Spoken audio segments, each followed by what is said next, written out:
My name is Stephanie Odeng, my son Easton Odeng. He was born with an extremely rare genetic disorder. It's called 8p23.1 duplication syndrome. The disorder itself affects global developmental delays, so low muscle tone, contractures, heart defects, speech is delayed because of the low muscle tone. And then I heard about the conductive education and I reached out to Krista, inquired about the program, and it's been incredible, the changes that I see in him. He has Cash here that gives him so much inspiration to want to walk, and he has all these people motivating him to... Yeah, Cash, your buddy Cash. So yeah, it's just been incredible. I just wish it was a all year round thing, because that's what he needs. Oh, sit down, please. You want to sit in a chair? Yeah? Okay. He has so much fun. He wakes up every morning and says, physio, physio. Like, he loves coming here. Oh, my dad, 3, 2, 1. Catch! Whoa, catch. Good job. I'm Rick DeVolder. I'm currently the president of the Conductive Education program. This all started 25 years ago when a friend of mine wanted to help his granddaughter, and she had cerebral palsy, and he had asked me if I thought that our Optimus Club would donate towards bringing conductor teacher over here from Budapest, Hungary to help his granddaughter. And that's really where it all started, and we did the first year, and turns out we were pretty good at it, so we became a registered charity, and we've been going ever since then. I'm Krista DeVolder. I've been with the organization for 10 years now, I guess, and I'm a retired school teacher in special education, so it kind of pulled at my heartstrings when Rick introduced me to the program. When it started, it was just Chatham, and then it expanded to Sarnia a few years later, and then to St. Thomas, and in the year that I started, we expanded to Windsor. Rick mentioned about the teachers coming from Budapest. Conductive Education is a sanctioned program that is led by teachers who are certified conductor teachers. We have no training facility in Canada for conductor teachers. In fact, there's only 2 training facilities in all of North America. So my name is Benjamin Fidel-Sabo. I'm from Hungary. I'm a conductor teacher.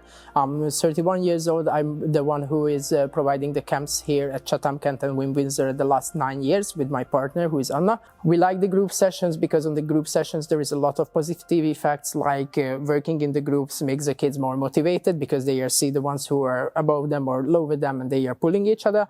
So we love that. We are also, it's really good from the parent side because they are able to meet with someone who are having maybe the same problems. They are able to share their opinions, their knowledge about the things what do they have, for example, over here. So that's really good for the parents also to get socialized a little bit. So the Pedo Institute in Hungary is where it all started.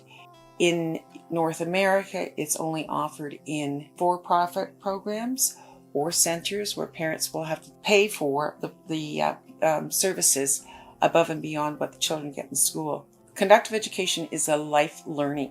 It's a not just for the child, but for the parents. Independence is the key. As independent as these children can become. Through the years, I've seen kids come in a week into the program and they're taking their first steps. I've seen other ones 10 years in the program and they finally took their first steps. The better it is. Our very first child in the program was blind and deaf and cerebral palsy. And the very first year, they toilet trained her. The second year, they taught her how to feed herself, which for the parents, that's a big deal. Mm-hmm. Huge deal. The independence that created for the parents was amazing. Hi, my name is Kim Chapieski, and my 15-year-old son's name is Liam. Liam was born with cerebral palsy from lack of oxygen at birth. He started physiotherapy and occupational therapy pretty much right away out of the hospital. And I felt like he needed something more than the 1 hour a week of therapy that was being provided. Through my research online, I came across Southwestern Ontario Optimist Club Conductive Education program. So we did that in 2013, and we've been doing it ever since. So we are on our 11th year. Prior to conductive education, the therapists and doctors said that Liam would never walk. He would never be able to sit in a chair without having to be strapped in. I think that feeling discouraged for parents is a very common feeling, and I think that we've all gone through that. Thanks to conductive education, he's able to walk with assistance. He's able to sit on a stool completely by himself. He can sit on the floor by himself with no support.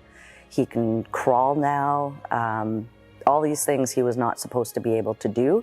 But with these intensive programs, it's given him the tools that he needs to be able to reach his potential. Other children, like Cash, for example, came to us 10 years ago, and he was using a walker and canes. He's now walking independently and doing very well for himself. He's just such a great ambassador. My name is Kylie Stevenson. This is my son, Cash. If parents are ever told, you know, this is your child, accept your child, I don't think that you can look at a child and be like, this is as good as we're gonna get. I think if you ever get in that mindset, that is as good as you're ever gonna get. And it is a remarkable program. I don't have enough good things to say about it. It incorporates physical therapy, occupational therapy, speech therapy, all in one by these conductors. This program has helped me a lot. It's something I have to do to get better, but the parents also have to do something to, get their kid up and doing it. Like she's telling me all the time. It's not just me. But for people to be told that your child never walk, never be able to talk, never be able to feed themselves, and then the child comes in and surpasses all that and turns 16 years old. The children are underestimated, I think, sometimes. Mm-hmm. That's why we are here over here in Canada also to teach the parents how they are able to do their things with their own child, what is going to be beneficial for them, and they are able to put it back to the home engine, then they would be practiced exercises during the year, not just this month. You had one in Chatham last week. That was the little boy in Windsor on his assessment day. Sat for 10 minutes, and he'd never done that in his life during the assessment. Yeah. I gave a presentation one time in Sarnia where one of the people there made a comment that that's one thing about children with cerebral palsy, they never become independent. And I told the lady, I said, there's all different severities, but look at what happened. And this year we had the financial ability to not only offer the children in person hands-on, but we have 17 spots that are being filled right now through a virtual program led by one of our past conductors out of Hungary. So the feedback from that has been phenomenal, and I hope that's something that we can continue doing, is offer that virtual component. It's not near the same as having the hands-on, but it certainly is. But those 17 kids wouldn't be helped without it. Yeah. That good thing would be to have conductors here who would be able to provide this kind of thing for a year long.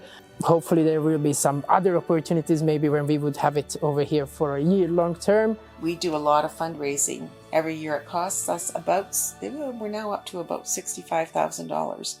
That's a lot of money to raise. And that's no government money. That's no government money. It's all 100% donations or grants. And we're very grateful for what we have. And we're all volunteers, so nobody gets paid. There's nothing. Our costs are minimum. Like you can go to another program somewhere in Ontario, for profit, costs roughly $10,000 for the parents to put their children in the program. For a 5-week program. For a 5-week program. Our program, we charge the parents $200 and we raise the rest through fundraising. I like to do this. That's the only motivation. It's like to see that how these kids are developing, how these parents are getting the stress out from themselves a little bit, and they are getting a little bit more cheerful. These kids would be able to do more stuff by themselves, and these are always really, really, really, really good stories for me, and this makes me happy. So that's why I like to do this. I never thought my retirement would look like this. but I'm grateful for it. Yeah. My dream is to play sledge hockey for Team Canada, but there's also you need a backup plan sometimes. So I want to work in sports. I know that, but I don't know what field I want to play. I'm just trying to be a kid. Well, I can.